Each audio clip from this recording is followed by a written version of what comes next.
నేను చెప్తాను నీకెందుకు, నేను కదా గుర్తున్నా. ఏ ఏంట్రా, ఏంటి గొడవలా, కొట్టేసుకుంటున్నారా, ఎవరైనా వచ్చారా?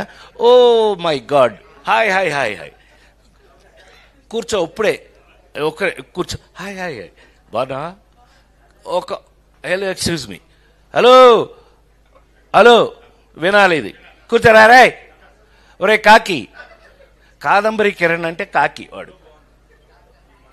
నేను మాట్లాడాలా లేకపోతే అండి, ఏయ్ చంపేస్తా, సైలెన్స్, ఒక్క నిమిషం, ఇప్పుడే వేడెక్కింది. ఏయ్ దాన్ని హీరోయిన్ చేసిన కూడా నేనే కదా, రోజాని హీరోయిన్ చేసిన కూడా నేనే కదా. ఏయ్ సైలెన్స్, ఆమెనే దట్ సైలెన్స్, కూర్చోవే, కూర్చోండి. నేను చిన్న టీచర్ టైపు, వీళ్ళందరికీ టీచర్ టైపు నేను. సరే వినండి. హలో, ఆ పేజీ కృష్ణారెడ్డి ఫస్ట్ పుస్తకం తీసుకొచ్చాడు. ఫస్ట్ ఓపెన్ చేస్తే అందులో ఉన్న బొమ్మ ఇది. మేమంతా కలిపి హోటల్లో భోజనం చేస్తున్నాం శ్రీ, ఆ బొమ్మ. అదైంది. నెక్స్ట్ పేజ్ తీసా, ఇట్లా ఏదో ఏంటది, లాటరీలో నాకు వచ్చిన ప్రైజ్ ఏంటంటే ఏనుగు. ఇలా బొమ్మలు తీసుకుని వెళ్తే 22 పేజీలు నాకు గుర్తుండి, 22 పేజీల్లో నాకు కథ అర్థమైపోయింది. మేము భలే ఉంది, ఏంటబ్బాయి ఎవరు వేయించారు? నేనే వేయించా అన్నాడు. నవ్వుతాడుగా ఇప్పుడు ఆ ఫేస్, నేనే వేయించా అన్నాడు. ఏమో భలే అద్భుతం అబ్బాయి, భలే ఉంది ఇది అన్న. మీకు నచ్చిందా? అయితే ఇదే కథ, మనం తీద్దాం అన్నాడు. అవునా, ఎవరు తయారు చేశారు ఇది అని అన్నా. నేనే అన్నాడు. ఆహా, అయితే ఏంటంట అన్న. అచ్చన్న ఎంట్రీ, ఈయన ఎంటర్ అయ్యాడు వెనక నుంచి. సరే అయితే అబ్బాయి, మరి ఇది స్టార్ట్ చేద్దాం అనుకుంటున్నాం, మీరు దీనికి మెయిన్ సజెషన్ మీ దగ్గర తీసుకుందామని వచ్చాను అని అన్నాడు. ఏంటి అబ్బాయి, ఏంటి సజెషన్ కావాలి అంటే, మీరు కిందసారి మనం కొంచెం ఇబ్బంది పడ్డాం, అవి వేరే లేవే, ఇబ్బంది పడ్డాం. సరే ఎందుకులే కానీ ఈసారి డైరెక్టర్ని ఎవరిని పెడదామో మీరు సజెస్ట్ చేస్తే దాని ప్రకారం వెళ్దామని ఇవాళ అది అడుగుదామని వచ్చాం. ఇది ఎవరు తయారు చేశారన్న వెంటనే ఎక్కువ టైం 3-5 నిమిషాల్లో తేలిపోయింది. ఇది ఎవరు తయారు చేశారన్న? నేనే చేశానన్నాడు కృష్ణారెడ్డి గారు. ఈ బొమ్మలు నువ్వే వేయించావా? వేయించడండి, మన కథను బట్టి ఆయన బొమ్మలు వేశాడు. ఇదే కథ కదా? అవునన్నా. మరి ఎవరిని డైరెక్టర్ని పెడదాం అనుకుంటున్నావు? నువ్వెవరిని అనుకున్నావు? మీరు ఎవరిని చెప్తే వాళ్ళు అన్నాడు. నువ్వే డైరెక్టర్ అన్నా అన్నాడు.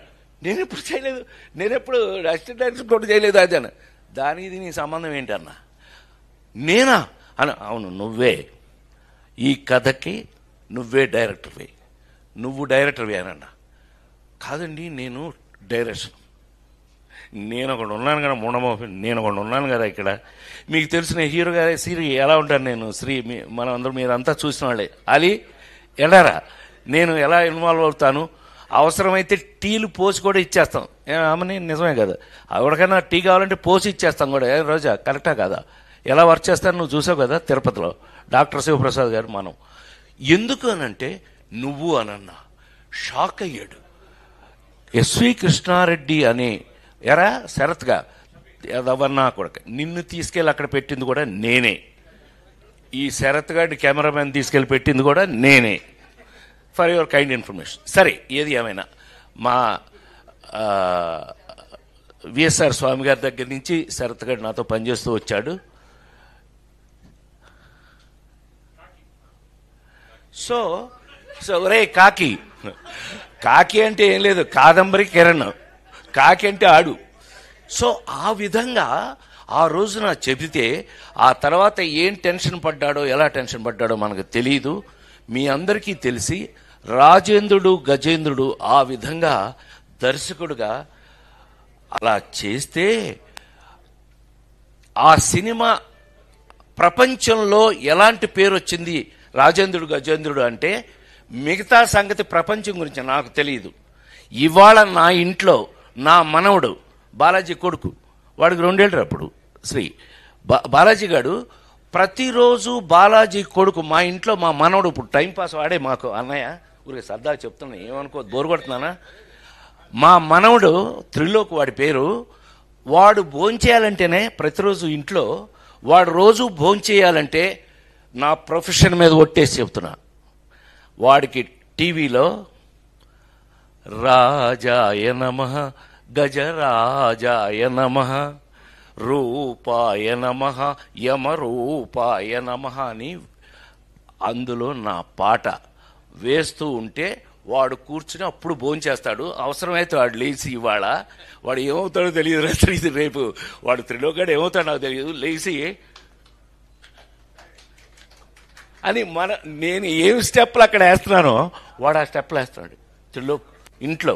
ప్రామిస్గా మా ఆవిడ షాకు, ఈడేంటండి మీ పాట వేస్తే కానీ ఈడు భోంచేయట్లేదు రోజు, పైగా ఇదే పాట వేయమంటున్నాడు రోజు అని అంటే, ఇందాక అన్నయ్య చెప్పినట్టుగా మా మామగారు దాసనారాయణరావు గారు మామాలుడు అని సినిమా తీసి ఇచ్చిన తర్వాత దగ్గర నుంచి ఆయన నోరారా నన్ను మైకుల్లో ఎక్కడ ఫంక్షన్లో కూడా అల్లుడు దా అని నన్ను అల్లుడు అని నోరారా పిలిచిన వ్యక్తి కాదురా. నేను ఎంత మిస్ అయ్యానో అంటే క్షమించాలి. ఇలా ఉంటుందని మీరందరూ వస్తున్నారని నిన్న గనక అచ్చన నీ సంగతి బయటికి వెళ్ళక చూసుకుందాం. మనం ఎప్పుడూ ఉన్నదే కదా. వీళ్ళందరి నుంచి పక్కకు తీసుకెళ్ళి అచ్చన నేను మళ్ళీ పైకి హలో అని ఎరా అలిగా ఏడు ఎక్కడ లంజా అడుగు ఇలా మనకు అలవాటే కదా. సత్యంగా నిన్న నేను ఎన్టీఆర్ అవార్డు తీసుకోవడానికి విజయవాడ వెళ్ళాల్సి వచ్చింది. చప్పట్లు కొట్టరా? బుద్ధుందా లేదా నాకు? ఎన్టీఆర్ అవార్డు అని చప్పట్లు కొట్టరా? ఏంటి బ్రెయిన్ పోయిందా అందరికి? చెప్పి కొట్టించుకోవడం ఏంటన్నయ్య? దానికి కొట్టకపోతే నీకు సిగ్గులేనట్లు లెక్క. విశ్వవిఖ్యాత నట సార్వభౌమ నందమూరి తారక రామారావు. సో అది ఆ అవార్డు నిన్న ఈ సంవత్సరం అదేదో ఆ ఇంట్లో తెలుసుగా, మీ అందరికి ఐడియా ఉందో లేదో, ఎన్టీ రామారావు ఇంట్లో గొడ్ల చావిట్లో పుట్టాను నేను నిమ్మకూరులో. ఆయన ఇంట్లో పుట్టి వెంకటరామం గారు రామారావు అమ్మ రామారావుని వీడు నా చేతిలో పుట్టాడు, వీడిని జాగ్రత్తగా చూసుకోంటే నన్ను ఫిల్మ్ ఇన్స్టిట్యూట్లో వేయటం. నేను గోల్డ్ మెడల్ ఫిల్మ్ ఇన్స్టిట్యూట్లో తెచ్చుకున్న తర్వాత నాకంటూ కామెడీని ఒక హీరో చేసుకుని నా కోసం, ఎవరి కోసం అదే చించాను అంటే అది నిజం కాదు, నా కోసం కామెడీని ఒక రొమాన్స్ హీరో అవ్వగలిగింది, ఒక యాక్షన్ ఫైటింగ్ హీరో అవ్వగలిగింది, కామెడీ హీరో ఎందుకు కాదు అని నమ్ముకుని ఆ నమ్మకాన్ని లేడీస్ టైలర్ దగ్గర నుంచి ఈ రోజు వరకు మీ అందరి ముందు యాక్టర్గా నిలబడి ఉన్నానంటే కారణం ఆ ట్రెండ్ అని నమ్మితే గనక, నాకున్న అదృష్టం ఏంటంటే సంవత్సరానికి 12 సినిమాలు హీరోగా యాక్ట్ చేస్తూ 12 సినిమాల్లో 12 బాగా ఆడటం జరిగిన రోజుల్లో ఎందుకు ఆడింది అనంటే కారణం ఇవాళ మీకు నేను ఇక్కడ నిలబడి ఉండడానికి కారణం ఒక సినిమాకి సంబంధం లేని కథలు, సంబంధం లేని ఆ స్క్రీన్ ప్లేలు, సంబంధం లేనటువంటి కామెడీ. వంశీ దగ్గర నుంచి జంజాల గారి దగ్గర నుంచి చివరికి నేను హీరోగా అలా చేసుకుంటున్న రోజుల్లో నాకు చివరికి నేను తెచ్చుకోవాల్సిన పరిస్థితి వచ్చింది ఒక స్టేజ్కి వచ్చేటప్పటికి. అందులో మీ అందరికి బాగా తెలిస్తే ముందు చెప్పుకోవాల్సిన పేరు ఈవివి సత్యనారాయణ. నేను తెచ్చుకున్నవాడు. మన జంజాల గారికి అహనా పెళ్ళంటే సినిమాకి కూడా అసోసియేట్ డైరెక్టర్. అతన్ని నేనే హీరోని చేసుకున్నా. ఏమండి, ఒక సినిమాలో ఎక్కడో షూటింగ్లో ఉండగా అప్పటికే కష్టపడి మేము అచ్చన్న కృష్ణ మేము ముగ్గురం కలిపి కొబ్బరి బొండం అని సినిమా చేసాం.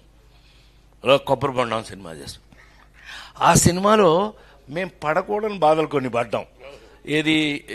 కొన్ని డిపార్ట్మెంట్స్ వాళ్ళ పేర్లు అనవసరం, వాటి గురించి మాట్లాడడం నాకు ఇష్టం కూడా ఉండదు. నెగిటివ్ నేను ఎప్పుడు మాట్లాడను.